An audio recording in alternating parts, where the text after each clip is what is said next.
The shopping experience of the future is going to be almost without any hassle for you as a consumer. You won't even have to take up your phone, or you won't have to take up your wallet or anything, because AI is becoming so strong, and it's only going to become stronger, that it's only basically a matter of when the merchant starts to trust it.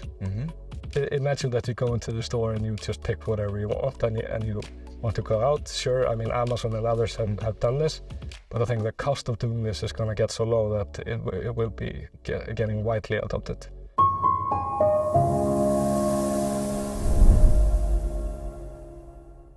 Birkir, thanks so much for taking time to speak to us today. My pleasure. Okay, so let's just get started. For those who haven't had the pleasure of meeting you, can you tell us a little bit about who you are and what you do? Yeah, so my name is Birkir Veigarsson. I'm the CEO of FocalPay and mechanical engineer that's been in the fintech space for 10 years, building various fintech companies and hardware companies. And yeah, you could say I've kind of moved around different verticals, everything from, like I said, hardware, digital receipts, in-store solutions and payment solutions. So I've been kind of gathering various feedback from the space for the past 10 years. All right. Now let's talk a little bit about FocalPay. I'm keen to understand what's the core value proposition of FocalPay. So the core value proposition of FocalPay is security, profitability, that essentially leads to sustainability and innovation for retailers. Okay. And this is essentially our DNA. And why I say this is our DNA is because this is how we've built our technical platform. Okay. So essentially by focusing on modernized technology, telecom architecture, real-time databases, and also best practices when it comes to cloud security from the banking industry. We are basically providing retailers today with the highest security standard on the market. And at the same time, to our architecture, we are lowering cost, increasing profitability, but also bringing this technology to retailers today. We are making them more sustainable and driving innovation at the same time that we're cutting down cost, because we're giving them complete flexibility in how to innovate on the floor, how to address new products, how to include new payments. So lowering the barriers between different markets, I would say. Right, and what would you say is the main or the core problem that you're solving in the market? It depends from merchant to merchant, but all the merchants, most of the merchants at least, have the same problem, that they have really old technology and they're stuck in legacy systems that have been kind of duct taped together. Right. And I would say a lot of enterprise customers that we talk about are spending majority of their IT budget just keeping the lights on systems, which means that they don't have a lot of wiggle room to move into innovation, which includes payments or fintech in retail, which is why I think we don't see a lot of fintech in retail.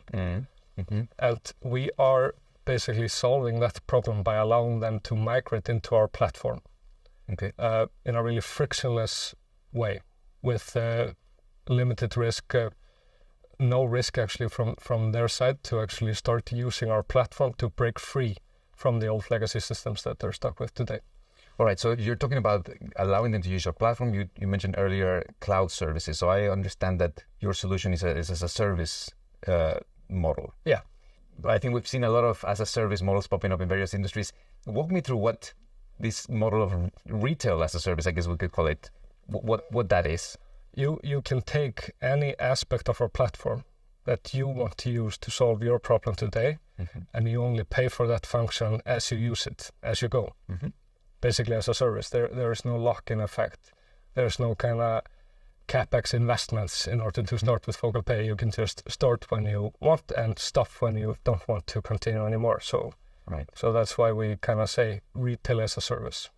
What would you say are the main benefits that retailers and merchants experience when using FocalPay as a provider? Well, the main benefits are definitely increased possibilities in choosing new vendors, choosing new products that they want on the floor, integrating however they want in the platform, do it themselves or ask any developer basically to build on top of FocalPay. So I would say that's one thing. The other thing is definitely kind of the operation costs, since FocalPay is really lowering operational costs for retail systems. The merchant is already saving a lot of valuable money there that can be used to do something else. And then thirdly, with our approach on payments in general, the merchant is now actually free to choose whatever payment they want. And then I mean whatever PSP they want or payment method. It could be Alipay, Swiss, right, or even their own method that they want to include in the platform. And that is basically made available in all of the checkout methods in FocalPay. As soon as the merchant wants to basically offer it to the consumer. So complete freedom to basically test new payment alternatives without changing anything on the floor. Right.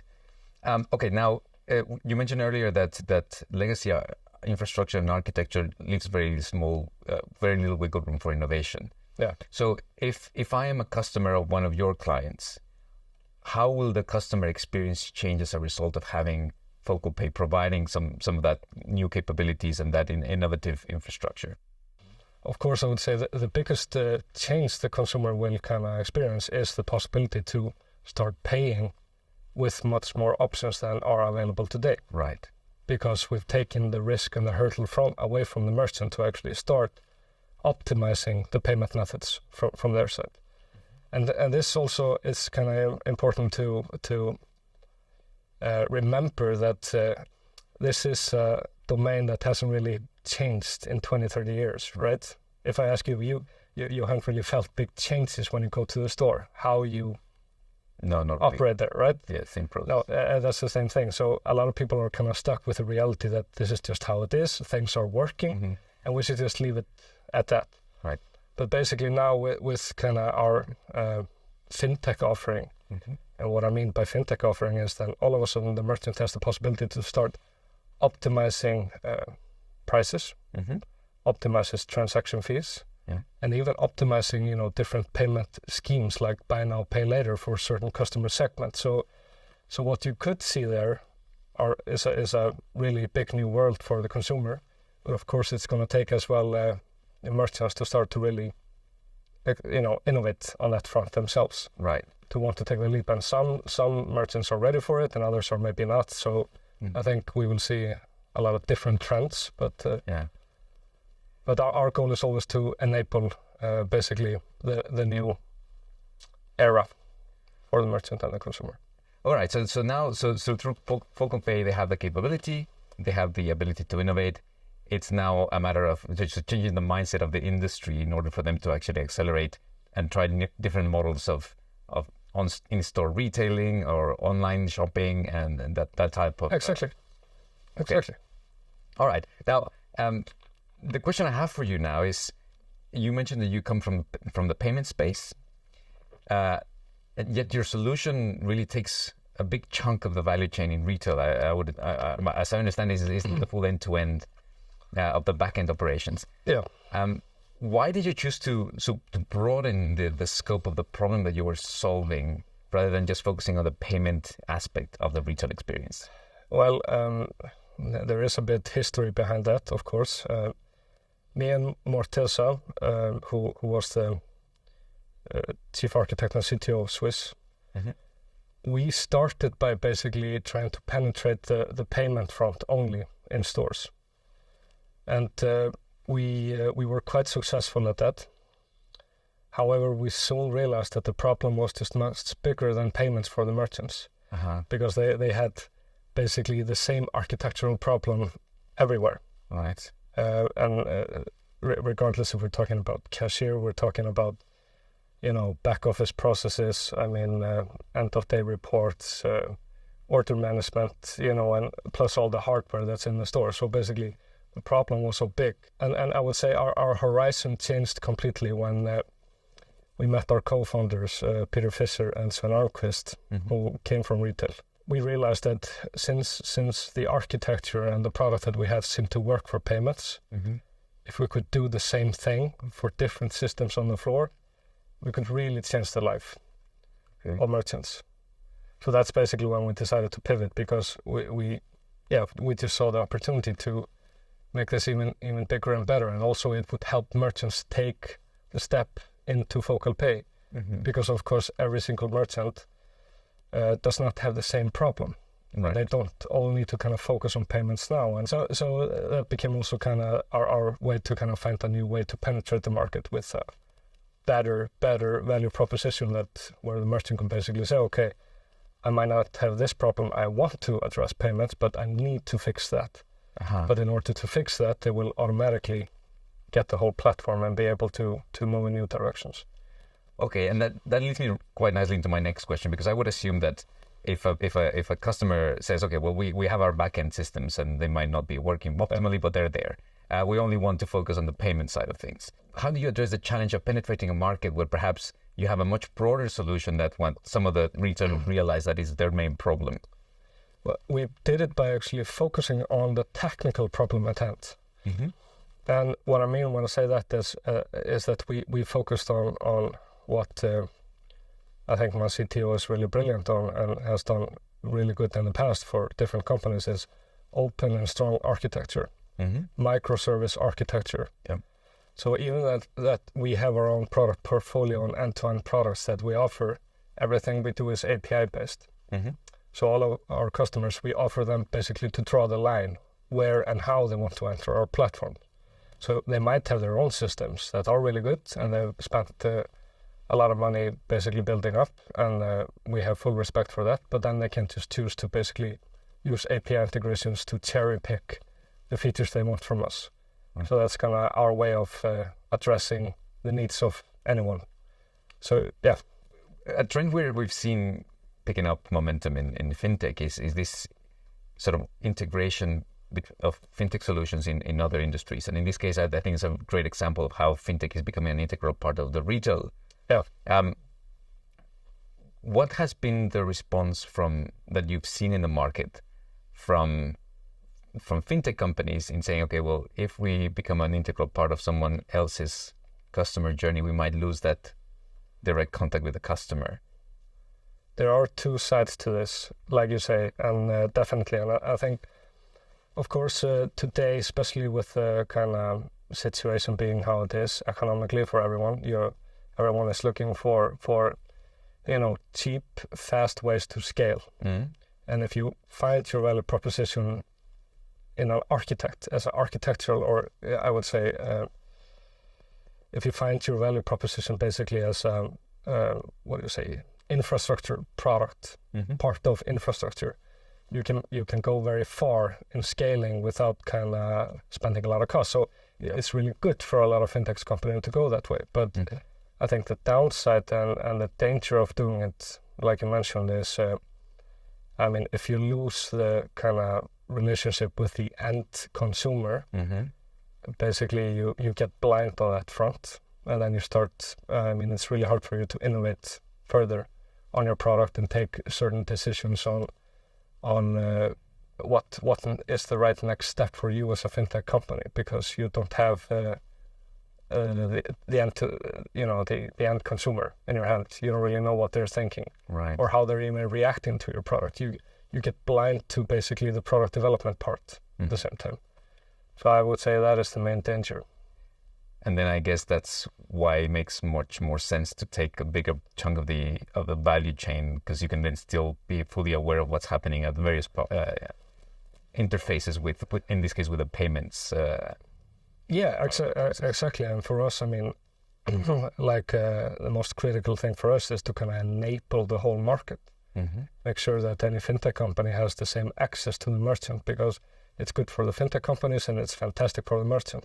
All of a sudden they get competition and lower barriers to test things on the floor, take new products into the hand of the end consumer and create a whole new ecosystem and marketplace.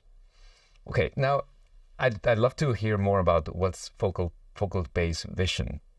So our vision is to basically change the life of merchants and consumers to kind of bring them into this technology era that we're in, to liberate them from old legacy, and to make sure that we are a future-proof platform that's going to bring sustainability and the security needs that they need right in their business. Amazing. Okay, and when it comes to payments, we've seen a lot of innovation on the back of open banking. Can you tell me a little bit about how FocalPay is thinking about leveraging open banking to bring new payment solutions to merchants? Yes, so we are already doing this today. Mm-hmm. We have our Pay by Bank product, which is built on the PSD2 license that we have. Mm-hmm.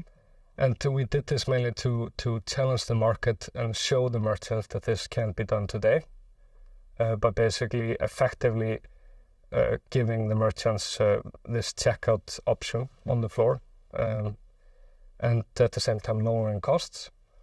And in the future, basically, we want to be able to offer the merchants new payment alternatives or payment methods based on open banking when they are adopting our platform. Okay, well, that's quite ambitious. Yeah. Wow. Okay, let's just conclude. I'm seeking for perhaps a little bit of inspiration in terms of how do you imagine the retail experience of the future will be, especially for in-store shops, now that they have access to all this innovation and this infrastructure that allows them to do things that they haven't done before. We've been working with AI. Mm-hmm. And we have started to include AI into our products.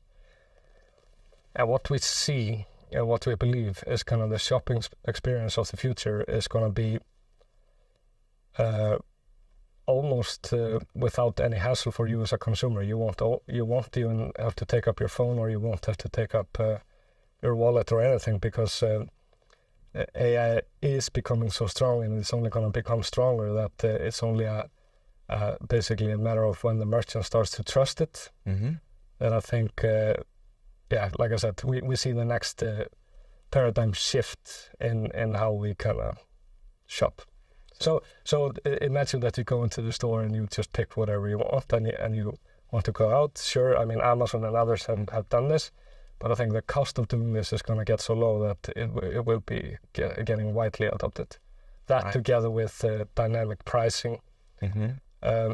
Probably where we think about the environment. Yeah. First and foremost, I mean, we want to help the merchant to get out products that they would have to throw, and it's also good for you as a consumer. Mm. I think that there's a lot of these kind of initiatives that will be coming from us, at least, and I think will take over the market soon.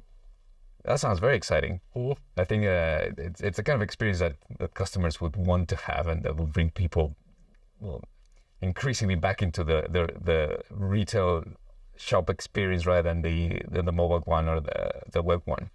Yeah, exactly, and I think it's also worth mentioning. I mean, there are so much things happening, kind of behind the scenes that sometimes we forget. I mean, EU is passing new legislations where it's come to, tracing products, and there is, of course, rightfully so, really high focus on environment and environmental impacts, and this can only be solved with technology. Mm-hmm. So I think that's going to have a really big impact on retail technology in general.